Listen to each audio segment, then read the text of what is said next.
Alors, est-ce qu'on a des infos sur l'Alpine A110? Voyons, électrique, hein, je précise quand même. Parce que la 110, elle est sortie depuis longtemps. La nouvelle, thermique. Alors après, la 390 et ses annonces, moi je pense que c'est pas très bonne voiture. Après, bon, j'ai mon avis là-dessus. Il est pas forcément partagé, mais bon. Moi je la trouve trop grosse, manque d'efficience notamment. C'est un peu contraire à ce que fait Alpine. Mais bon, après, voilà. Chacun son avis sur la question. Alors, des moteurs roues pour la 110, comme la R5 Turbo 3E. Cette architecture est encore marginale dans l'industrie automobile. Pourtant, elle permet de gagner de la place à bord, mais surtout de réduire le poids des véhicules en supprimant les arbres de transmission et certains composants mécaniques. La très attendue R5 Turbo 3E, très attendue, je dirais pas ça, utilisera cette technologie. Selon Alpine, ce système vise à renforcer le caractère sportif du véhicule. Les moteurs roues permettent en effet une vectorisation du couple très fine. Ça, c'est très bien, c'est une bonne technologie, j'ai rien à dire là-dessus, hein, franchement. Une promesse d'agilité et de précision sur route comme sur piste, dans la lignée de la philosophie originale de la marque. Mais cette technologie n'est pas sans contrainte. Le principal inconvénient tient au poids non suspendu, accru. Il s'agit du poids combiné des roues et de composants qui les relient, notamment les moyeux, les freins, les suspensions et les systèmes de transmission. Ça peut nuire au confort et à la tenue de route sur les rendements dégradés, des carences que les ingénieurs d'Alpine devront compenser. Ah. Et puis, imaginons, il y a une roue, je sais pas, il y a un accident, ça va coûter plus cher à réparer, je pense, au niveau des roues, il me semble, hein. Le design de la future A110 reste fidèle à la silhouette de son aîné. La première image publiée par la marque montre une voiture encore camouflée, dotée de feux hexagonaux, en lieu et place des emblématiques optiques circulaires. L'arrière laisse entrevoir un béquet en queue de canard, ce qui suggère un travail aérodynamique soigné. Le développement de cette A110 électrique repose sur une plateforme en aluminium dédiée, baptisée APP, que Renault a conçue pour les sportives alpines.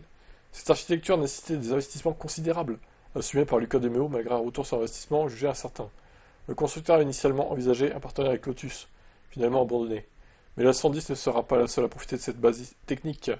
Alpine prépare également une version 2+2 baptisée A310, qui se positionnera face à des modèles comme la Porsche Taycan. Un roadster est aussi envisagé.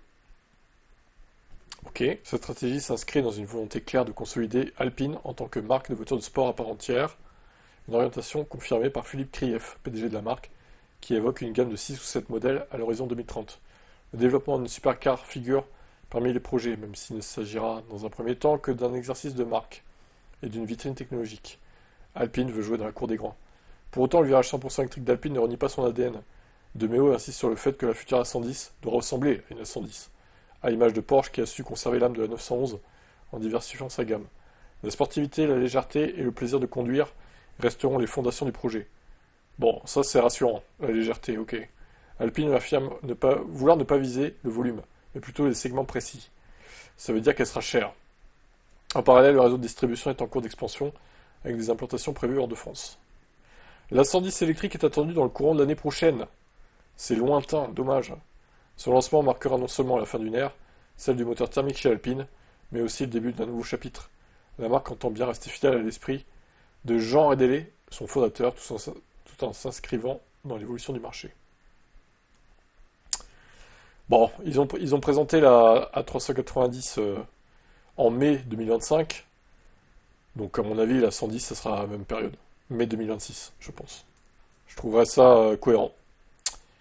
Voilà, bon, eh ben, il n'y a plus qu'à attendre ce qu'ils vont nous pondre. On espère qu'on ne sera pas déçus cette fois par cette Alpine A110 électrique qu'on voit ici, camouflée.